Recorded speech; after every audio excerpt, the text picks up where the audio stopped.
주일 메시지를 나누겠습니다. 여러분 혹시 기독교 변증학이라는 학문을 들어보셨는지 모르겠어요. 기독교 변증학은 신학의 한 분야이고요. 성경의 난제를 논리적으로 설명하는 학문을 기독교 변증학 이렇게 부릅니다. 대표적인 것이 지난 샤이노십 때도 영상을 봤지만 진화론의 허구를 드러내는 방식으로 하나님의 창조를 설명하는 것이죠. 그 외에도 여러 가지 주제를 이 기독교 변증학에서 다룹니다. 예수는 실존 인물인가? 성경은 정말로 믿을 만한 책인가? 이런 주제들을 이 기독교 변증학에서 다루죠. 사실은 제가 이 기독교 변증학으로 조금 더 공부를 많이 해보고 싶었어요. 박사학위를 좀 받고 싶은 마음이 있었는데, 이 기독교 변증학으로 유명한 학교가 미국의 이제 바이올라 대학이라고, 그 바이올라 대학 산하에 이제 탈보 신학교라는 신학교가 있습니다. 거기가 이제 기독교 변증학이 유명하거든요. 그래서 제가 거기를 좀 공부해보고 싶었는데 포기했습니다. 두 가지의 이유로 포기를 했는데, 첫 번째는 영어가 안 돼서 이제 포기를 했고요. 제가 이스라엘에서 한 달을 공부할 때에도 미국인들과 같이 공부했는데 죽을 뻔했거든요. 그래서 도무지 안 되겠다 해서 포기했고, 두 번째는 이제 돈이 없어서 포기를 했습니다. 그래서 포기를 했는데, 사실은 이 기독교 변증학에 늘 관심을 가지고 있고 지금도 틈틈이 이제 책을 읽으면서 조금씩 공부를 하고 있죠. 그래서 이제 오늘 설교는 약간 이 기독교 변증학적으로 좀 접근해 보려고 합니다. 이 변증하고 싶은 성경의 난제가 바로 오늘 설교의 제목에 있어요. 하나님은 왜 병을 주시고 또 약을 주실까? 하나님이 질병에 걸리지 않게 하시면 되는데 하나님은 인간을 사랑한다고 하시면서 왜 병들게 하시고 성경에 보면 왜 또 고쳐주실까 하는 것입니다. 이런 질문을 우리가 신앙생활할 때 가지게 되면, 그리고 이런 질문이 좀처럼 해소가 되지 않으면 하나님을 향한 믿음을 갖기가 어려워지고요. 또 하나님을 향한 믿음을 갖고 있어도 그 믿음이 또 옅어지기 마련입니다. 왜냐하면 하나님이 이상한 분처럼 보이거든요. 이 병 주고 약 준다는 문장은 일종의 속담이죠. 이 속담이 이런 뜻이더라고요. 보여주시면, 남을 해치고 나서 약을 주며 그를 구원하는 체한다는 뜻으로 교활하고 음흉한 자의 행동을 비유적으로 이르는 말. 이게 병 주고 약 준다는 속담의 뜻이랍니다. 만약에 하나님께서 병 주고 약 주시는 분이라면 하나님도 교활하고 음흉하신 분이겠죠. 교활하고 음흉하신 분이 하나님이시라면 그 하나님을 뭐하러 믿겠습니까? 저부터 그런 하나님 안 믿을 것 같아요. 그런데 성경을 보면 하나님이 정말로 병 주고 약 주시는 것 같은 때가 있어요. 마태복음 4장 23절 같이 읽어보실까요? 시작. 예수께서 온 갈릴리에 두루 다니사 그들의 회당에서 가르치시며 천국 복음을 전파하시며 백성 중에 모든 병과 모든 약한 것을 고치시니. 자, 이 말씀은 예수님께서 요한에게 세례 받으시고 처음으로 하신 일이 기록되어 있는 장면이거든요. 그런데 예수님이 처음에 두 가지의 일을 하셨는데, 첫 번째는 뭘 하셨냐면 천국 복음을 전파하셨대요. 그리고 두 번째 뭐 하셨어요? 고치셨다는 거예요. 계속해서 24절 말씀 읽어보겠습니다. 시작. 그의 소문이 온 수리아에 퍼진지라 사람들이 모든 앓는 자 곧 각종 병에 걸려서 고통당하는 자, 귀신 들린 자, 간질하는 자, 중풍병자를 데려오니 그들을 고치시더라. 자, 예수님이 공생애를 처음 시작하시고 난 다음에 천국 복음을 전파하셨고요, 병을 고쳐주신 이 두 가지의 일을 하셨는데, 이 예수님에 대한 소문이 온 수리아에 퍼졌답니다. 이 수리아는 지금으로 말하면 튀르키예요. 튀르키, 터키. 터키까지 예수님의 속담이 퍼졌다는 거예요. 그런데 여러분 한번 생각해 보세요. 천국 복음을 전했던 예수님의 소문이 퍼졌을까요? 아니면 병을 고치신 예수님에 대한 소문이 퍼졌을까요? 병을 고치신 예수님이죠. 어떻게 알 수 있느냐? 예수님께 찾아온 사람들의 면면을 보면 알 수 있죠. 누가 찾아왔습니까? 각종 병에 걸려서 고통당하는 자, 귀신 들린 자, 간질과 중풍병에 걸린 사람들이 소문을 듣고 예수님을 찾아온 거예요. 그러니까 예수님께서 천국 복음을 기가 막히게 전한다는 소문을 듣고 많은 사람들이 찾아온 게 아니라 예수님께서 병을 기가 막히게 고친다는 소문을 듣고 지금 찾아온 것이죠. 자, 그러면 질문은 이거예요. 왜 예수님이 이런 사역을 하시냐는 거예요. 애초에 질병이 안 걸리게 하시지, 아니 질병이라는 것 자체를 없애주시지, 안 만드시면 됐잖아요. 그러면 고칠 일도 없는 거 아니겠습니까? 그런데 왜 질병을 만드셔 놓고 또 그 질병을 고치시냐고요. 여러분, 이런 생각을 하다 보면 좀 열받지 않으십니까? 1부 때도 제가 물어봤더니 아무도 대답을 안 하시더라고요. 저만 열받는 것 같아요. 담임 목사만. 저는 사실 목회하면서 특별히 담임 목회를 해보니까 가끔 이 질병 때문에 좀 하나님께 서운할 때가 있어요. 솔직히 하나님께 죄송하지만 솔직히 진짜 서운할 때가 있어요. 정말 열심히 사는 성도예요. 정말로 하나님을 잘 믿는 성도예요. 그런데 중한 병에 걸리는 거예요. 열심히 기도하면서 치료받아서 잘 회복했는데 또 질병이 재발하는 거예요. 제가 그 가정을 보면서 너무 속이 상하더라고요. 그래서 제가 그 성도님을 위해서 기도할 때마다, 전화로 기도를 많이 했는데 기도할 때마다 제가 우는 거예요. 제가 너무 또 우는 그 모습이 제가 너무 창피한 거예요. 우리 아내가 왜 그렇게 우냐고 저한테 막 그러더라고요. 제가 그 가정과 이제 목양실에서 이제 기도를 해드리기로 약속했는데 제가 정말 속으로 다짐을 했어요. 하나님, 이번엔 제가 울지 않게 해주세요. 그냥 담대하게 기도하게 해주세요. 오늘은 절대 울지 않으리라. 얼마나 속으로 다짐을 하고 또 다짐을 했는지 몰라요. 그런데 울었어요. 당사자들보다 제가 더 울어요, 어떤 때는. 그리고 병든 그 성도님 막 저를 위로해요. 막 괜찮다 그러고 막 그러시는 거예요. 그러니까 제가 너무 이게 속이 상하는 거죠. 제가 조치원교회에서 사역할 때 60대 초반의 권사님이 이제 암에 걸렸는데 검사해 보니까 말기인 거예요. 그러니까 더 이상 뭐 손을 쓸 방법이 없어요. 남편도 장로님이시고 미혼의 딸이 이제 아빠, 엄마와 함께 주일 예배에 항상 나왔던 그런 가정이었습니다. 얼마 못 견디시다가 이 권사님 소천하셨어요. 좀 빨리 가셨죠. 그 뒤로 이제 딸이 교회를 안 나와요. 그러니까 하나님께서 상처받은 거예요. 우리 엄마가 얼마나 성실하게 신앙생활을 했는데 뭐 이렇게 지휘도 하고 그러셨거든요. 근데 하나님이 엄마를 이렇게 데려가시냐는 거죠. 이 딸에게는 하나님이 선하지 않으신 거예요. 생각보다 여러분, 교회 안에 이런 비슷한 일로 하나님께 상처받고 교회를 떠나는 가정들이 많습니다. 이 조금 전에 읽은 마태복음 4장의 이야기를 약간만 삐딱하게 보면 하나님이신 예수님이 마치 인기를 끌기 위해서 병 주고 약 주신다는 생각이 들 수도 있다고 봅니다. 그러니까 이런 생각을 가지게 되면 하나님을 아주 교활하고 음흉한 분으로 인식하게 되고 결국 이 병 주고 약 주시는 하나님께 상처받고 교회를 떠나게 되는 것입니다. 또 차마 하나님을 떠나지는 않았지만, 교회를 떠나지는 않았지만 신앙의 열정이 식어버리고 그래서 이제 무의미한 종교 활동만 남아버리는 것이죠. 혹시 여러분도 비슷한 생각을 하고 계시진 않습니까? 하나님에 대한 부정적인 이미지를 가지고 계시진 않으세요? 그래서 교회는 다니지만 하나님을 우리가 온전히 신뢰하지 못하고 있는 것은 아닌가 하는 것이죠. 비슷한 결의 다른 예도 있습니다.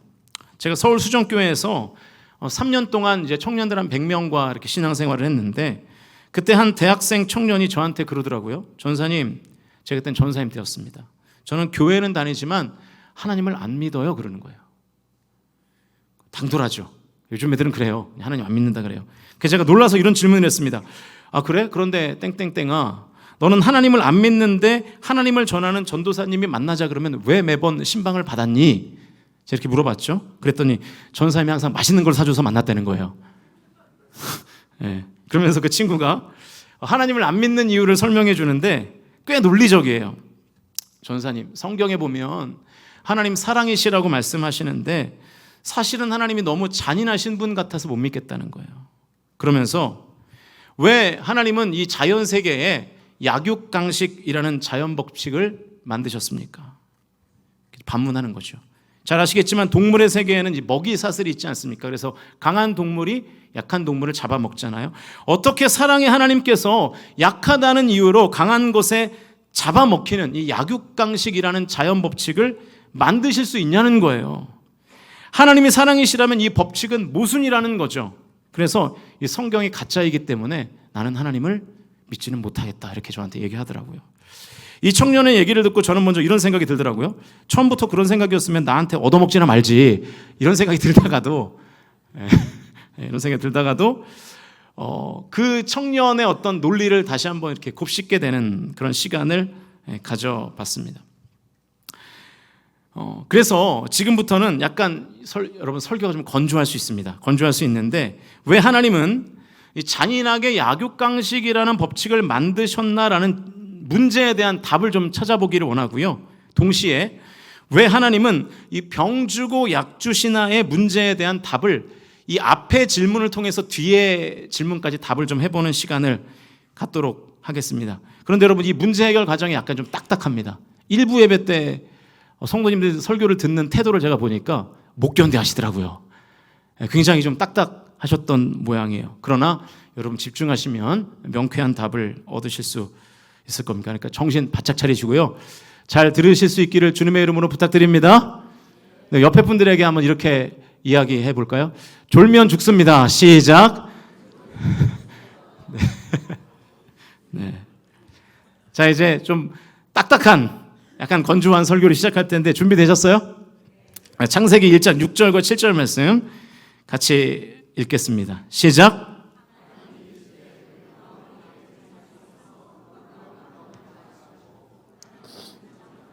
궁창 아래의 물과 궁창 위의 물로 나뉘게 하시니 그대로 되니라.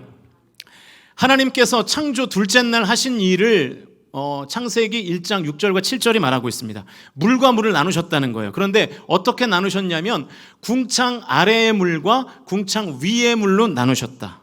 성경이 분명히 그렇게 말하고 있죠. 이 내용을 그림으로 시각화하면 이렇게 됩니다. 보여주세요. 이 그림은 둘째 날까지의 지구의 모습이에요. 일단 빛과 어둠이 있었죠. 그래서 왼쪽에는 빛이고요. 오른쪽에는 어둠입니다. 그리고 나서 이제 물이 나뉘는데 궁창 위의 물과 궁창 아래의 물로 나뉘는 거예요. 그러니까 궁창은 하늘이거든요. 하늘 아래에 있는 물이 뭘까요? 바다겠죠, 바다. 그리고 태초에는 하늘 위에도 물이 있었습니다. 그 물이 지금 저 그림에는 이렇게 파란색 띠로 지금 표시가 되어 있는 것입니다. 자, 여기까지는 이해가 되시죠? 대답을 해주세요. 네, 대답을 1부 때 너무 안 해가지고 제가 1부 설교 끝나고 밑에 내려가 보니까 등이 다 젖었더라고요. 저도 힘들었어요, 설교하기가. 잘 대접해 주시기를 바랍니다. 네. 하나님께서 천지를 창조하실 때에는 하늘 위에도 물이 있었고요. 하늘 아래에도 물을 두셨다는 거예요. 그러니까 하늘 아래의 물은 뭐 강, 바다, 호수 뭐 이런 거겠죠. 궁창 위의 물은 요즘의 영어로 말하면 대기권 밖에 물층이 있었다는 거예요. 이 대기권 밖에 물층이 있었다는 것이 무슨 뜻일까? 여기서 이제 창조 과학자들의 주장을 조금 가져와 보면 대기권 밖에 물층이 있다는 것은 하나님께서 이 세상을 창조하셨을 때 세상에서는 인간에게 태양빛이 직접 닿지 않았다는 뜻이랍니다. 왜냐하면 이 태양의 직사광선을 이 대기권에 있는 물층이 막아주기 때문에 인간이 이 태양의 직사광선을 받지 않았다는 뜻이에요. 그래서 마치 이 대기권 밖에 물층이 있는 지구는 따뜻한 온실과 같았다라는 거죠. 여러분, 온실이 왜 필요한지는 잘 아실 거예요. 온실은 이 모든 것이 잘 자라는 최적의 환경입니다. 그래서 이 창세기의 초반부를 보시면 인간이 이 범죄에서 에덴 동산에서 쫓겨났음에도 불구하고 인간이 거의 뭐 900살까지 사는 거죠. 왜냐하면 살기가 너무 좋은 지구였어요. 이것이 창조 과학자들의 주장이고요. 저는 이 주장을 대부분 수용합니다. 왜 타당하다고 생각하는지는 계속해서 설명해 볼게요. 자, 어쨌든 태초에 하나님이 허락하신 먹거리는 여러분 뭐였는지 아십니까? 잘 생각해 본 적이 없으시죠? 동물에게 허락하신 먹거리와 인간에게 허락하신 먹거리가 거의 비슷했어요. 창세기 1장 29절과 30절 말씀 같이 읽겠습니다. 시작.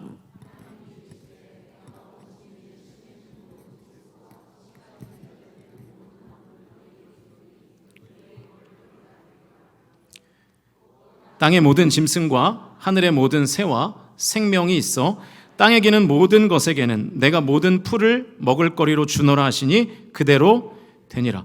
그러니까 29절은 인간에게 하신 말씀이고요. 30절은 동물에게 하신 말씀인데 태초에 여러분 인간의 먹을 거리가 뭐였어요? 채소였습니다. 네, 식물이었어요. 쉽게 말하면 그냥 야채를 하나님께서 먹으라고 주신 거예요. 그럼 동물들의 먹을 거리는 뭐였습니까? 풀이었습니다. 잘 들어보세요. 태초의 인간과 동물은요, 육식을 하지 않았습니다. 인간은 채소만 먹었고요, 동물도 풀만 먹었어요. 놀랍지 않으세요? 아셨어요? 네. 제가 좀 전에 대답을 해달라고 말씀드렸는데 아무튼 그러니까 태초의 모든 동물은요 다 초식 동물이었고요.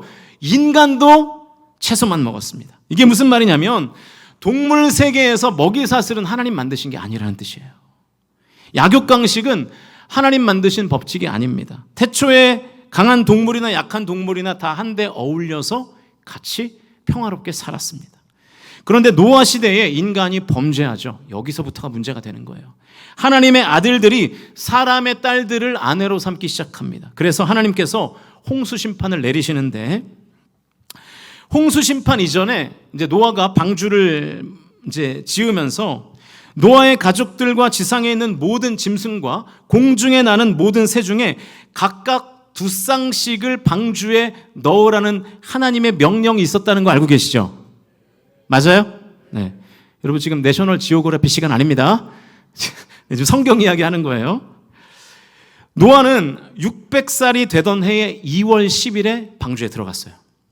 그리고 601세 2월 17일에 방주에서 나왔습니다. 그러니까 방주에서 노아는 382년을 있었어요.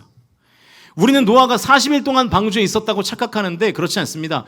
비가 내린 기간이 40일이고요. 비가 오고 나서 물이 세상에 넘친 기간이 150일이고요. 나머지 날은 물이 빠지는 시간이었겠죠.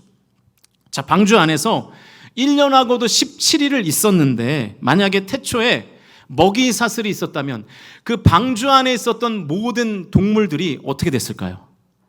강한 자만 살아남았겠죠. 약한 동물들은 다 죽었겠죠. 그런데 성경에 그런 내용이 없습니다. 그러니까 이미 방주 안에서의 상황을 우리가 상황을 볼 때 유추할 수 있듯이 당시의 동물 세계에서는 먹이 사슬, 약육강식이 존재하지 않았습니다. 그런데 변곡점이 생겨요. 그 시점이 바로 창세기 오늘 본문이죠. 11절과 12절 말씀 같이 읽겠습니다. 11절, 12절 시작.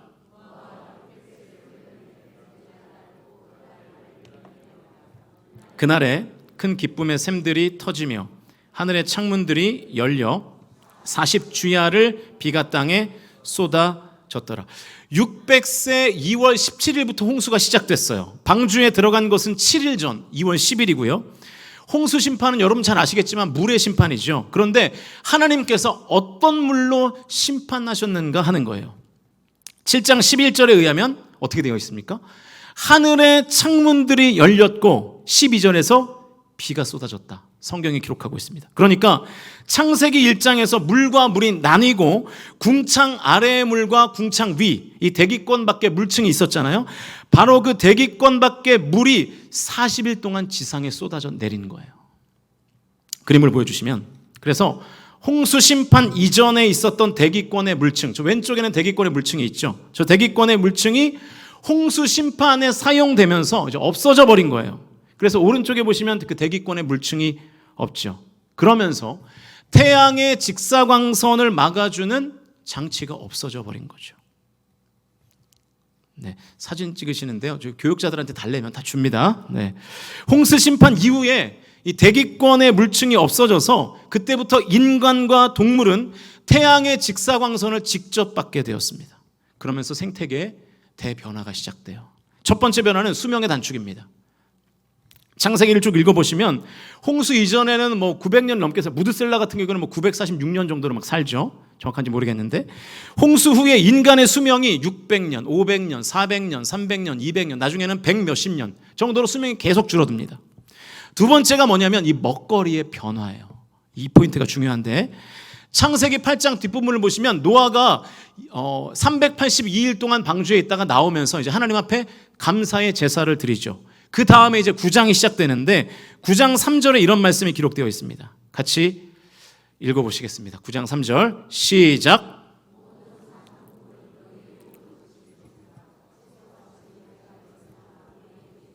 자, 여러분 모든 산 동물은 너희의 먹을 것이 될 것이다. 하나님 말씀입니다. 그러니까 하나님께서 홍수 이후에 인간에게 처음으로 육식을 허용하시는 장면이에요. 물론 이 육식이 허용되는 이유를 하나님은 정확하게 말씀하시지 않습니다.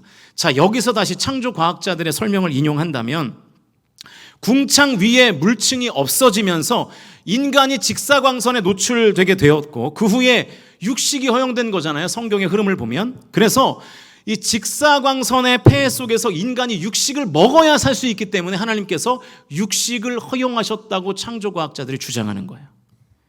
직사광선이 인간의 몸에 좋지 않은 영향이 있다는 것은 지금의 시점으로 봐도 이거는 뭐 정확하죠. 그래서 여러분, 뜨거운 햇볕 아래에서 여러분이 뭘 바르시죠? 선크림. 왜 바르세요?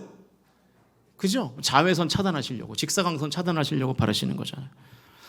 그래서 성경에는 언제부터 동물도 육식을 하게 되었는지는 전혀 언급이 있지는 않지만, 그러나 육식동물이 지금 우리가 사는 세상에 출현해 있는 것을 미루어 보면 동물이 육식을 하게 된 것도 인간이 육식을 하게 된 정황과 비슷하다라고 이 창조과학자들이 보는 거예요. 그러니까 정리하면 먹이 사슬로 인한 약육강식은 태초에 처음부터 하나님께서 만드신 것이 아니라 인간의 죄의 결과라는 것입니다. 노아 시대를 살았던 사람들의 죄의 결과라는 거예요. 여러분, 사실은 이 죄의 결과가 이것만 있는 것은 아닙니다. 아담과 하와의 죄 때문에 결국 우리가 옷 입고 다니게 된 거 아시죠? 아담과 하와가 죄 짓지 않았다면 지금 우리는 옷 입지 않고 예배 드렸을 거예요. 저도 벗은 몸으로 설교하고 여러분도 벗은 몸으로 설교 듣고 그랬을 거예요. 아주 분위기가 애매했겠죠. 진짜 그랬을 거라고요. 근데 여러분, 그렇지 분위기가 애매하지 않은 게 사실 이 아담과 하와가 옷을 안 입은 것은 그냥 기본값이었어요. 원래 그렇게 살았거든요. 옷이라는 개념 자체가 없었다고요. 원래 그런 거니까 부끄러울 일이 없겠죠. 그러니까 이 죄의 결과로 우리가 옷을 입게 된 것이고 죄의 결과로 인간과 동물이 육식을 하게 되었다라는 뜻입니다. 그래서 이사야 선지자가 역사의 종말이 도래했을 때 이루어질 새하늘과 새 땅을 이렇게 표현해요. 이사야 11장 6절에서 9절 말씀 같이 읽겠습니다. 시작.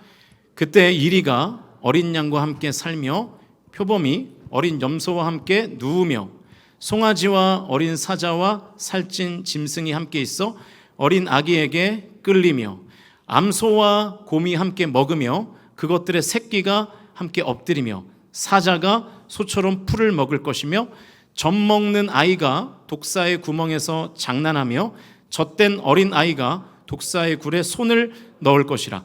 내가 거룩한 산 모든 곳에서 해됨도 없고 상함도 없을 것이니 이는 물이 바다를 덮음같이 여호와를 아는 지식이 세상에 충만할 것임이니라. 아멘.